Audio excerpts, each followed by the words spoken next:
Non c'è pace in altopiano. Dopo la raffica di predazioni dei giorni scorsi, i lupi sono tornati a colpire anche stavolta a 2 passi dalle case. Le ultime razzie sono state segnalate infatti fra la Valbella e il Sisemol, a poche centinaia di metri in linea d'aria dal centro di Gallio.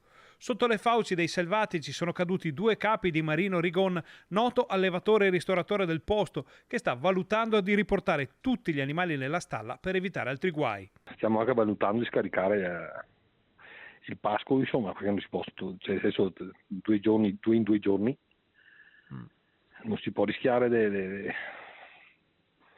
lasciare gli animali. Gli allevatori lamentano anche la scarsa funzionalità in alcuni casi dei dispositivi forniti per spaventare i selvatici.